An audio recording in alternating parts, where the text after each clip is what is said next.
살아계신 하나님의 말씀은 로마서 1장 28절에서 32절 말씀이며 신약 240페이지입니다. 또한 그들이 마음에 하나님 두기를 싫어하며 하나님께서 그들을 그 상실한 마음대로 내버려 두사 합당하지 못한 일을 하게 하셨으니 곧 모든 불의, 추악, 탐욕, 악의가 가득한 자요, 시기, 살인, 분쟁, 사기, 악독이 가득한 자요, 수군수군하는 자요, 비방하는 자요, 하나님께서 미워하시는 자요, 능욕하는 자요, 교만한 자요, 자랑하는 자요, 악을 도모하는 자요, 부모를 거역하는 자요, 우매한 자요, 배약하는 자요, 무정한 자요, 무자비한 자라. 그들이 이 같은 일을 행하는 자는 사형에 해당한다고 하나님께서 정하심을 알고도 자기들만 행할 뿐 아니라 또한 그런 일을 행하는 자들을 옳다 하느니라. 아멘. 오늘은 로마서 1장 28절에서 32절에 있는 말씀을 통하여서 거룩한 미투를 회복하자. 잘못 들으면 미투를 회복하자 이렇게 들을 수가 있으니까 거룩한 미투를 회복하자. 따라해보세요. 거룩한 미투를 회복하자. 아멘 아멘. 자, 오늘 본장인 로마서는 사도 바울에 의해서 기록된 성경입니다. 이렇게 기록한 이 편지를 로마서 16장 1절 2절에 보면은 바울의 제자였던 베베 집사, 베베 자매의 편으로 로마 교회 성도들에게 편지가 이제 보내지게 되었습니다. 그리고 이 편지를 기록한 시기는 AD 57년에서 58년경인 이제 봄에 기록이 되었습니다. 특별히 사도 바울은 로마서를 기록한 이유가 있습니다. 목적 없이 어떤 사람을 일을 하면 되겠습니까? 서신도 또 우리가 성경에 보면 각 서신마다 분명한 목적과 그 내용이 있는데 로마서를 기록한 그 이유는 오래전부터 사도 바울은 로마에 가서 전도하기를 원하는 그런 간절한 마음이 있었습니다. 또 사도 바울은 로마 복음화에 대한 책임감을 느끼고 있었으며 또 이 일을 이제 로마 교회 성도들에게 알려주기 위해서 거리가 먼 것이지 마음이 멀지 않다 이런 마음으로 편지를 기록한 것입니다. 뿐만 아니라 사도 바울은 최종적인 전도의 목적지가 로마가 아니었습니다. 그는 로마에서 더 지나서 당시의 땅끝이라고 일컫는 서바나까지 가서 복음을 전하기를 간절히 원하는 그 마음을 로마서 15장 23절에도 보면은 잘 기록하고 있습니다. 사도 바울은 거기까지 가서 선교하려고 정말 생명을 걸고 복음을 전하려고 계획을 하였다는 사실입니다. 그런데 고린도 교회의 분쟁 사건으로 인해서 선교 계획이 늦어진 것입니다. 사랑하는 성도 여러분, 교회의 본연적인 사명은 전도와 선교를 해야 됩니다. 더 크게 아멘 합시다. 전도 안 하는 교회, 선교 안 하는 교회는 사실 하나님이 안 기뻐하시잖아요. 그런데 교회가 분열과 아픔을 겪으면 이렇게 선교에 차질적인 것이 문제가 발생되게 된다는 것입니다. 그러니까 교회가 아프지도 말고 또 분쟁이나 이런 것들이 있어서는 안 됩니다. 서로 사랑하고 정말 이웃을 또 성도들을 내 몸과 같이 아끼고 사랑한다면 분쟁할 이유가 없잖아요. 남의 몸같이 생각하기 때문에 분쟁이 있고 악의 다툼, 시기 질투가 있는 것이 아니겠습니까? 자, 그래서 사도 바울은 로마교회 성도들에게 지난 20년간 전도한 이 복음의 내용을 사도 바울이 로마교회 성도들이 잘 이해가 되게끔 아주 잘 정리를 해서 이 편지를 기록을 해서 자매 베베 집사 편으로 해서 이 편지를 들려서 이제 로마교회에 보내게 된 것입니다. 그러면서 특별히 부탁을 하지요. 많은 사람들이 있지만 특별히 베베 집사를 내가 추천하는데 정말 내가 가듯이 이 베베 집사를 귀하게 존귀하게 여겨줬으면 좋겠다 하고 이 편지를 베베 집사 편으로 들려서 보냈다는 사실입니다. 그리고 이 로마 교회가 먼 훗날 사도 바울의 사역에 동참하기를 간절히 바라는 마음에 그 내용도 기록을 하고 있습니다. 이러한 일련의 과정을 살펴볼 때 사도 바울은 참으로 참 대단한 사람입니다. 그런 전도의 열정이 식어질 줄 모르는 정말 열정맨이라고 볼 수 있습니다. 이런 일을 누가 시킨다고 하겠습니까? 돈 준다고, 돈 많이 줄 테니까 하라고, 뭐 그럴 수도 있겠지만 돈도 초월한 아마 사도 바울의 열정, 이 전도의 열정은 그야말로 세상이 감당치 못한 이런 열정과 믿음을 가진 사람이라고 볼 수 있겠습니다. 그렇다면 그가 그렇게 할 수 있었던 그 결정적인 키가 무엇일까요? 바로 사명감입니다. 뭐라고요? 사명감. 로마서 1장 14절 15절에 보면은 헬라인이나 야만인이나 지혜 있는 자나 어리석은 자에게 다 빚진 자라. 그러므로 나는 할 수 있는 대로 로마에 있는 너희에게도 복음 전하기를 원하노라 그랬습니다. 고린도전서 9장 16절에는 만일 내가 복음을 전하지 아니하면 내게 화가 미칠 것이다 하고 이렇게도 고백한 적이 있습니다.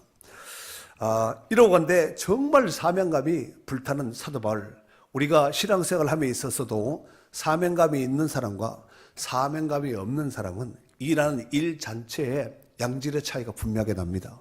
때로는 우리가 사명을 감당하다면은 시간도 물질도 그 이상 뛰어나서 생명도 걸어야 될 이런 때가 있을 수가 있다는 것입니다. 이게 바로 사명을 가진 자의 몫이 되지 않겠나. 그러나 사명이 없으면 하다 힘들면 그만두면 됩니다. 누가 뭐라 그러겠습니까? 그러나 사명자는 오늘 사도 바울과 같이 만일 내가 복음을 전하지 아니하면 내게 하나님의 화가, 하나님의 재앙이 미칠 것이다. 이런 긴박성과 이런 열정을 가지고 하나님 앞에 헌신했기 때문에 사도 바울이 가는 곳마다 어둠의 세력들이 물러가고 귀신이 쫓고 병고침과 하나님 나라의 복음이 힘있게 확장된 줄로 믿습니다. 사실 따지고 보면은 로마 교회는 사도 바울에 의하여서 세워진 교회가 아닙니다. 그렇다면은 로마 교회는 언제 누구에 의해서 세워진 교회일까요?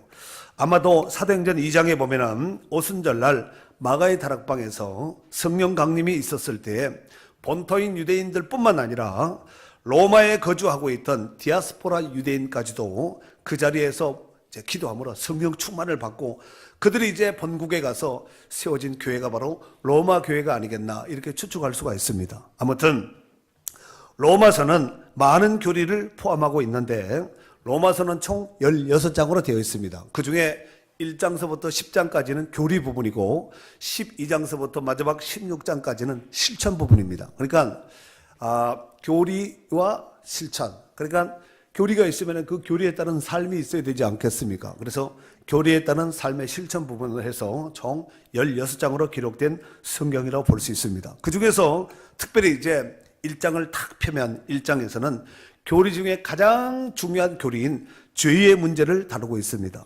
성경에서 말하는 죄는 약간 크게 보면은 두 가지로 볼 수가 있습니다. 첫 번째, 하나님에 대해 무지한 자, 하나님을 모르는 자. 두 번째로, 하나님의 뜻을 알면서도 불순종하는 자.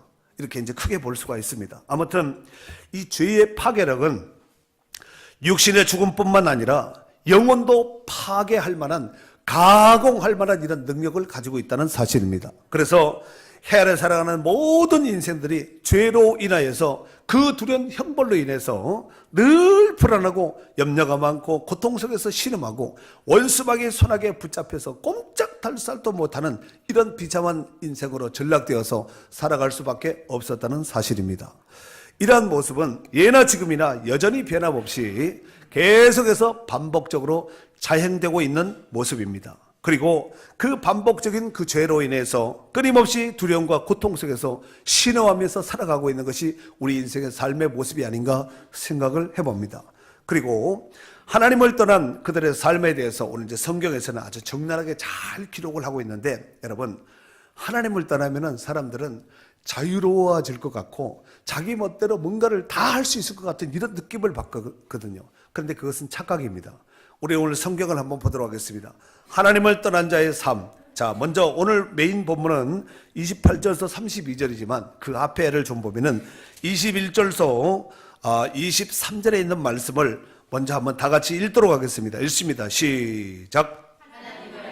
하나님을 영화롭게도 아니하며 감사하지도 아니하고 오히려 그 생각이 허망하여지며 미련한 마음이 어두워졌나니 스스로 지혜 있다 하나 어리석게 되어 썩어지지 아니한 하나님의 영광을 썩어질 사람과 짐승, 새와 짐승과 기어다니는 동물 모양의 우상으로 바꿔버린 거예요. 하나님을 알되 하나님을 영화롭게도 아니하며 하나님께 영광 돌리는 삶이 아니라는 거죠. 그런 감사가 없습니다. 하나님께 영광 돌리지 않으니까 감사도 없겠죠. 오히려 그 생각이 허망해져서 미련한 마음이 어두워졌나니, 마음이 어두워져서 스스로 지혜있다고 하지만 어리석게 되어 썩어지지 아니하는 하나님의 영광을, 이 어마어마한 영광의 본체를 썩어질 사람과 새와 짐승과 기어다니는 동물 모양의 우상으로 바꿔버린 거예요. 그러니까 우상이 하나님이라는 거예요. 이렇게 살아가고 있다는 것입니다. 뿐만 아니라 26절에서 27절에 보면은 정말 우리 시대 가운데도 앞으로 시대 가운데 잊지 말아야 될 이 동성애 문제도 스스럼 없이 죄를 범한다는 것입니다. 26절, 27절 읽겠습니다. 시작. 이 때문에 하나님께서 그들을 부끄러운 욕심에 내버려 두셨으니 곧 그들의 여자들도 순리대로 쓸 것을 바꾸어 영리로 쓰며 그와 같이 남자들도 순리대로 여자 쓰기를 버리고 서로 향하여 음욕이 부릴 듯하며 남자가 남자와 더불어 부끄러운 일을 행하여 그들의 그릇 때문에 상당한 보응을 그들 자신이 받았느니라. 아멘. 부끄러운 욕심에 이런 죄를 짓는, 끊임없이 반복되는 이런 죄를 짓는 그들을 하나님께서 유기시켜버렸다는 거, 내버려 둬버렸다는 거예요. 그래서 동성애, 이 정리하면 동성애 문제가 아니겠습니까? 이런 것들을 하면서도 부끄러워할 줄 모르는 거예요. 뿐만 아니라 회개 망측한 이런 범죄도 스스로 자행하면서 살아가고 있다는 것입니다. 우리 오늘 메인 본문의 말씀인데 한번 28절서 32절 좀 깁니다만은 아까도 읽고 또 우리가 듣기도 하고 읽기도 하고 해야 되지 않겠습니까? 28절에서 32절까지 천천히 읽겠습니다. 시작. 또한 그들이 마음에 하나님 두기를 싫어하며 하나님께서 그들을 그 상실한 마음대로 내버려 두사 합당하지 못한 일을 하게 하셨으니 곧 모든 불의, 추악, 탐욕, 악의가 가득한 자요 시기, 살인, 분쟁, 사기, 악독이 가득한 자요 수군수군하는 자요 비방하는 자요 하나님께서 미워하시는 자요 능욕하는 자요 교만한 자요 자랑하는 자요 악을 도모하는 자요 부모를 거역하는 자요 우매한 자요 배역한 자요 무정한 자라 무자비한 자라.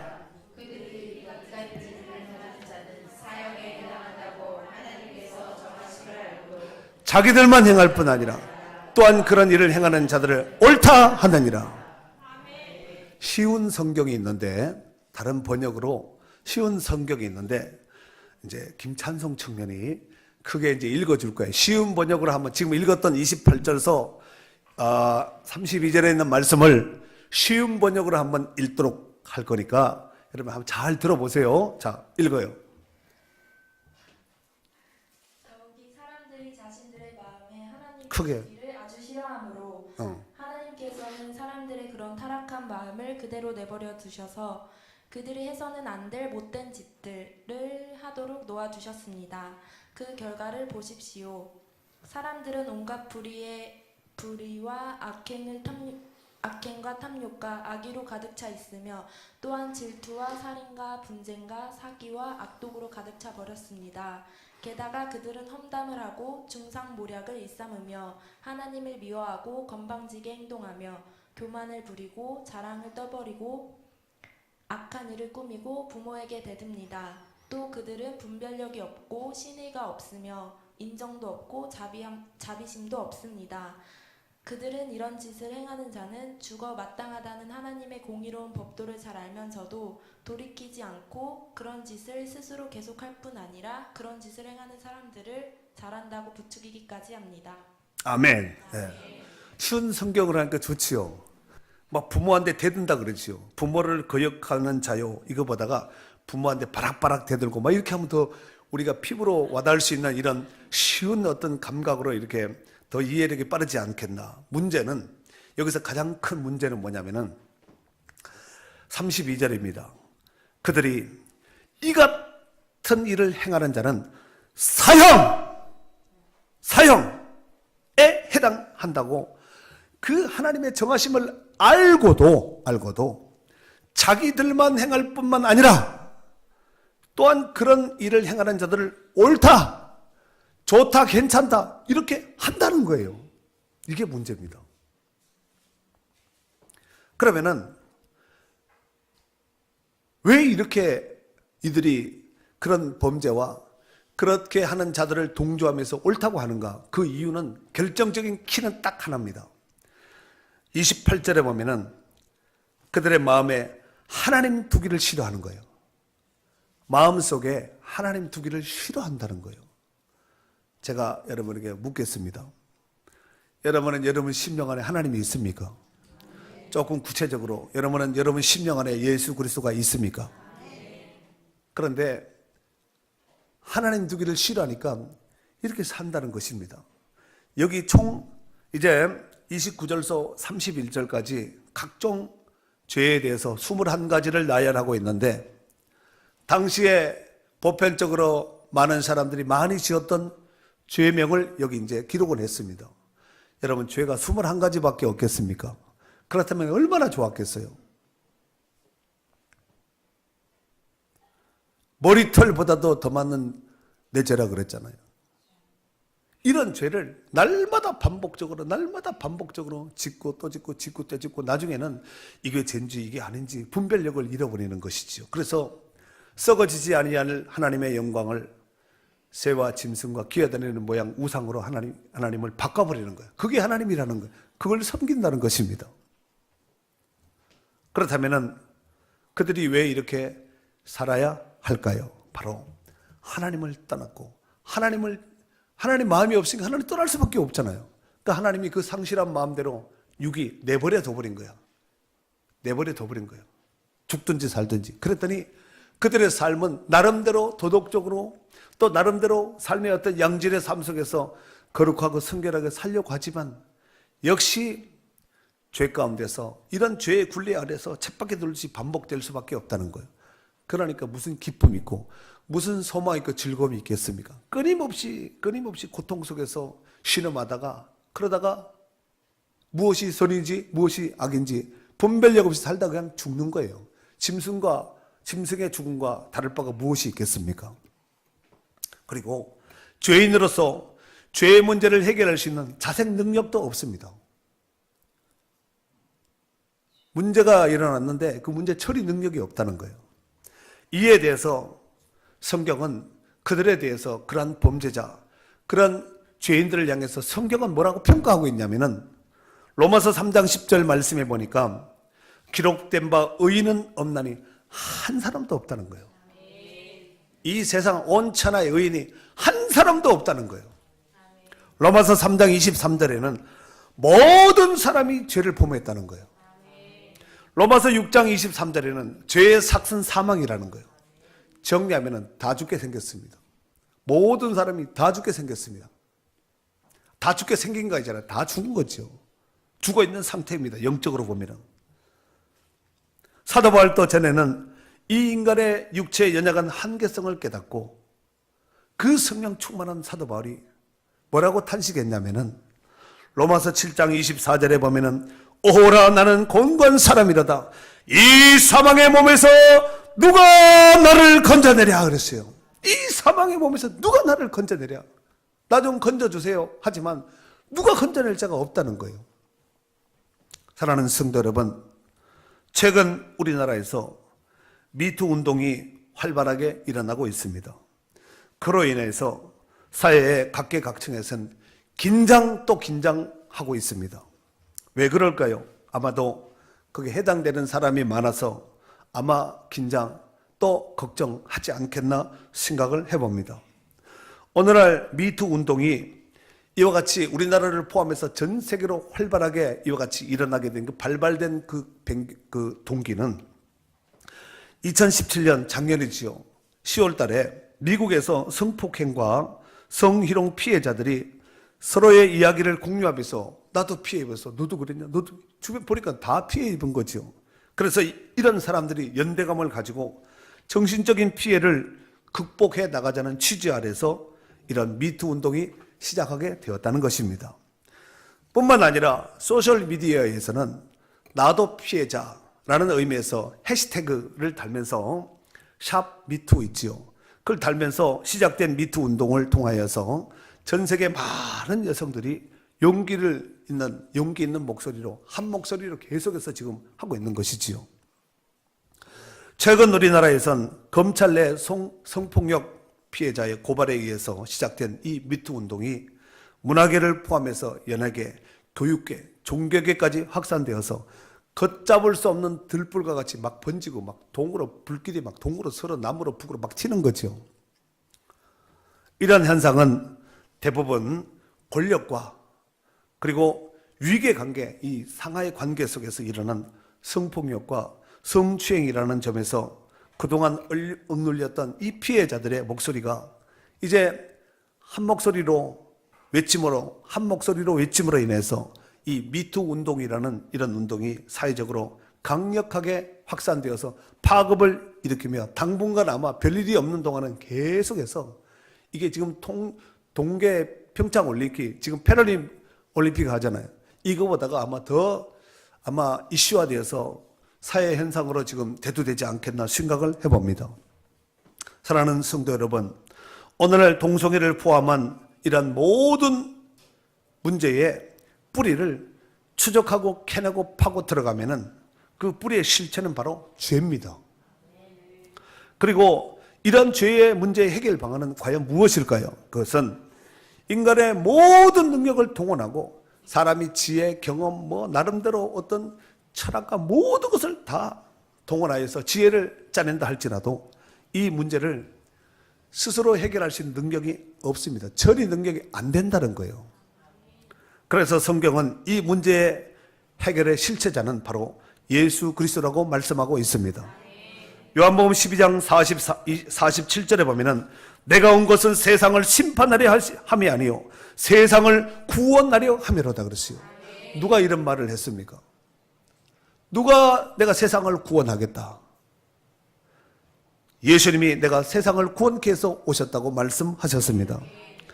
또 이사야 1장 18절에 보니까 여호와께서 말씀하여 이르시되 오라 우리가 서로 변론하자.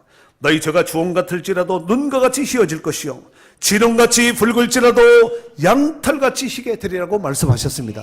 오라는 거예요. 요한일서 1장 7절에 보면은 그가 빛 가운데 계신 것 같이 우리도 빛 가운데 행하면 우리가 서로 사귐이 있고 그 아들 예수의 피가 그 아들 예수의 피가 우리를 모든 죄에서 우리를 깨끗하게 하실 것이요 그랬어요. 무슨 죄에서?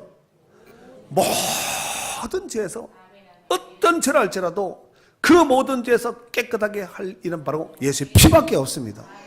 우리 한번 나의 죄를 씻기는 한번 이 찬양 한번 하도록 하겠습니다. 나의 죄를 시작. 나의 죄를 씻기는 예수의 피 다시 정케하기 예수의 피밖에 없네. 그렇습니다. 예수의 흘린 피 날 희게 하오니 귀하고 귀하다 하고 예수의 피밖에 없네. 예수의 피밖에 없네. 아멘. 그래요. 우리 인생에 태어나면서부터 지금까지 모태에서는 죄를 안 짓겠거니 생각하지만 이미 죄악 중에 출생했다고 했으니까 우리 죄가 모태에서부터 있는 거예요. 우리의 모든 죄를 깨끗하게 한다는 거예요. 무엇이? 예수의 피가. 오늘 예수의 피가 오늘 이 성전에 우리 모든 심령 가운데 확 뿌려지고 잠겨지는 역사가 있기를 주의 이름으로 축원합니다. 사랑하는 성도 여러분, 오늘날 미투 운동의 이 거대한 실체 앞에서 어떤 이는 지난날에 지은 잘못으로 인해서 그 죄로 인해서 가슴을 조이면서 이렇게 사는 사람도 있을 것입니다. 또 어떤 이는 피해를 입어서 가슴 아픈 이런 시간을 보내는 이도 있을 것입니다. 그렇다면 이런 가슴 아픈 사연들을 어떻게 하시려면 그냥 안고 그냥 묻고 가야 되나요? 어떻게 해야 되겠습니까? 그냥 두면은 그냥 죄로 있는 것이고 해결하면은 끝나는 거예요. 그런데 이게 인간 능력으로 사람의 방법으로 안 된다는 거예요. 어떻게 할 거예요? 지난날의 역사 속에 추적을 해서 올라가서 할 수 있는 것은 아니잖아요. 우리가 과거 갔다가 미래 갔다가 막 이렇게 하고 왔다 갔다 할 수 있는 존재가 아니잖아요. 우리는 늘 현재 살 수밖에 없습니다. 이 몸을 입고 있는 한 우리는 늘 현재 살 수밖에 없다는 사실입니다. 그렇다면은 이걸 어떻게 할 것인가? 그렇다고 해서 나는 나니까, 나는 괜찮으니까, 나는 괜찮아, 상관없어 하면서 그냥 있으면 되겠나요? 여러분, 죄인이 살 수 있는 길은 뭐밖에 없다고요? 회개밖에 없습니다. 예수의 피밖에 없습니다. 요한일서 1장 9절에 보면은 만일 우리가 우리 죄를 자백하면, 우리 죄를 자백하면 그런 미쁘시고 신실하신 하나님, 미쁘시고 의로우사 우리 모든 죄를 사하시며 우리를 모든 불에서 우리를 깨끗하게 한다는 거예요. 모든 불이 모든 죄에서 깨끗게 할 리는 오직 예수 그리스도밖에 없습니다. 사랑하는 성도 여러분, 특별히 지금은 사순절 기간입니다. 그리고 이제 내일서부터는 사순절 특별 새벽기도를 우리가 이제 교회적으로 진행하려고 합니다. 네가 기도하니까 나도 기도해야지. 그럼 네가 기도 안 하면은 나도 기도 안 할 수가 있다는 얘기잖아요.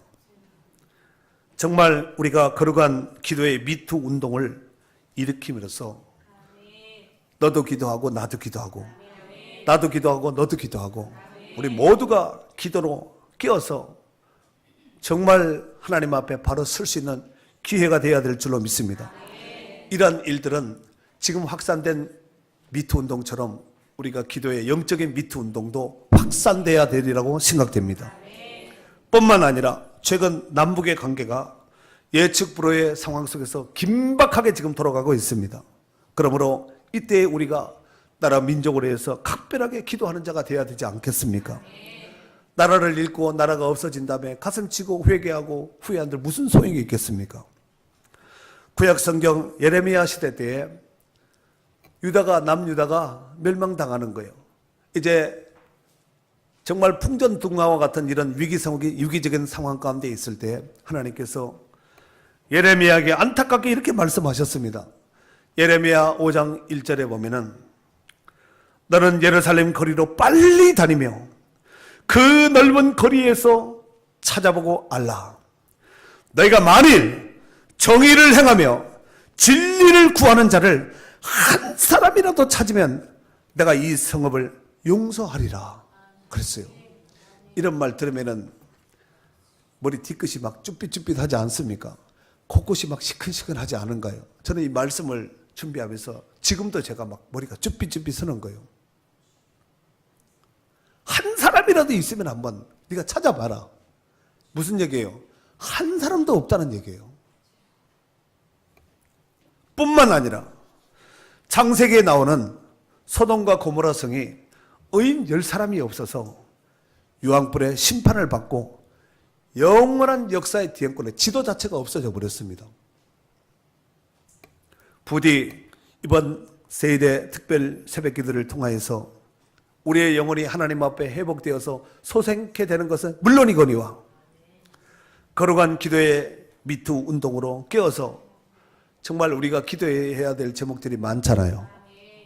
그런데 우리는 머릿속에 넣어놓고 걱정하고 염려만 하는 거죠. 가뜩이나 걱정할 거 염려할 것도 많은데 거기다가 플러스 알파까지 가미되었으니까 짓눌려서 살 수밖에 없습니다.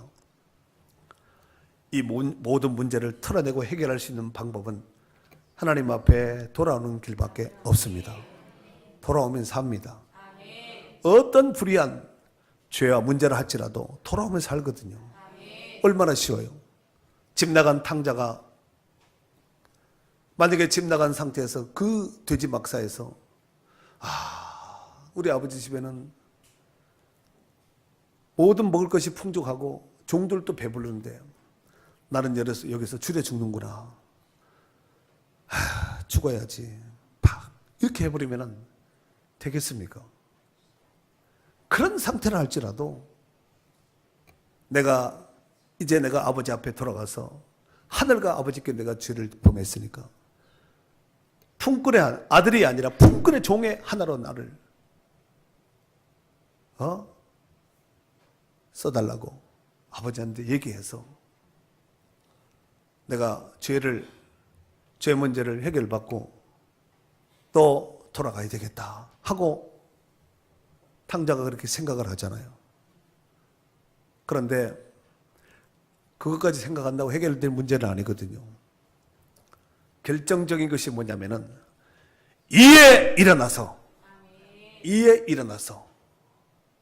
간 거예요. 아버지 집으로. 일어나야 되거든요. 누우면 죽습니다. 일어날 때는 빨리 일어나야 돼요. 죄의 자리에서 일어나고 빨리 일어나서 기도의 자리로 달려오고 예배의 자리로 달려오고 하나님께 달려오고. 여러분, 소돔과 고모라 성이 멸망받을 때 롯이 하나님께서 빨리 피하라 그러죠. 그런데 롯이 자꾸 지체하는 거예요. 그런데 성경은 하나님께서 그에게 인자를 더했다는 거예요. 그냥 바로 그냥 때릴 수도 있는데 조금 더 참았다는 거죠. 그리고 소알성까지 쫓아나가면 되거든요. 그냥 막 지금 심판 직전이니까 유황불 심판 직전에 빨리 나가야 되지 않겠습니까? 그런데 롯이 자꾸 지체하는 거예요. 왜 그랬을까요? 롯의 사이들은 농담으로 여긴 거예요. 아유, 무슨 그런 일이 있으려고 하면서 장인이 연세를 드시더니 약간 좀 맛이 간 거 아닌가 하고 농담으로 여겼다는 것입니다. 그 농담으로 여길 그때도 하나님은 인자를 더하신 거예요. 자꾸 뒤를 돌아보는 거죠. 롯의 처는 뒤를 돌아보다가 소금 기둥이 돼버린 거예요. 그리고 소알성 근처 가자마자 유황불이 막 쏟아져 버리죠. 불같이 비같이 유황불이 비같이 쏟아졌다고 성경에서 말씀하고 있지 않습니까? 무슨 얘기예요? 다 심판받고 한 사람도 살아남지 다 죽어버린 거예요. 사람이든 짐승이든. 지도가 없어져 버렸다니까요. 소돔과 고모라 성은 지도에 없어요.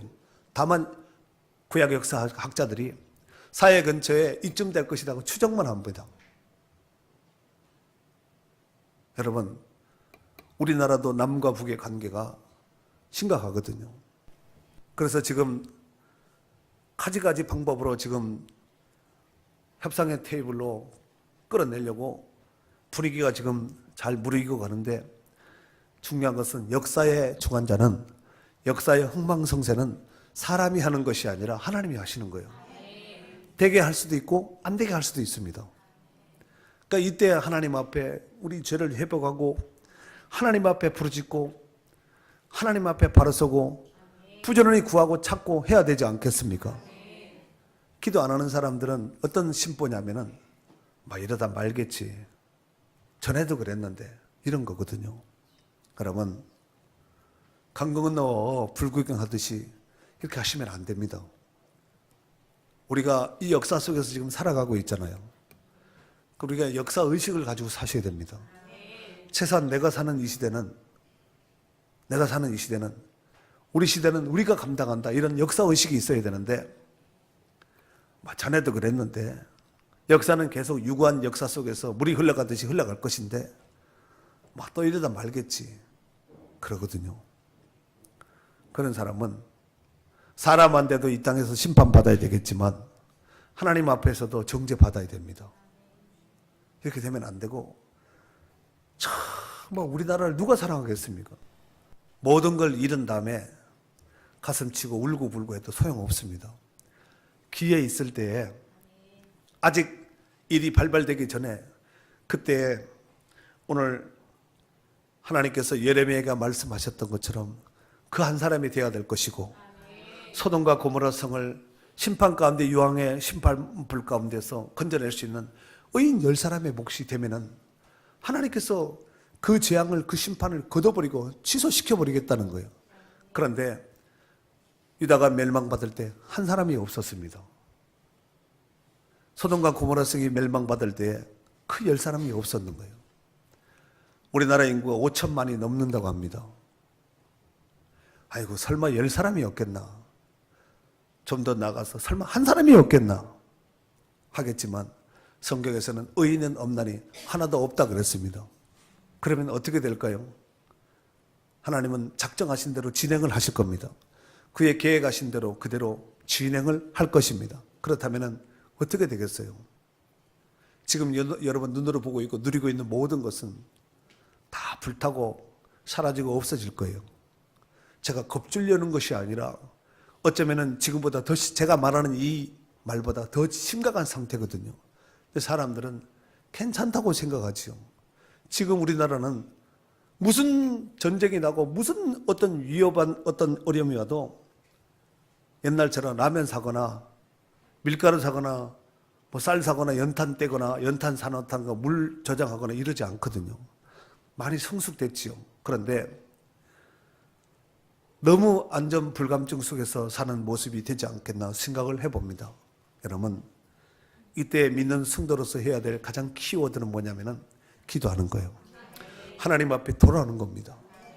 정말 너희는 옷을 찢지 말고 마음을 찢으라 그랬잖아요.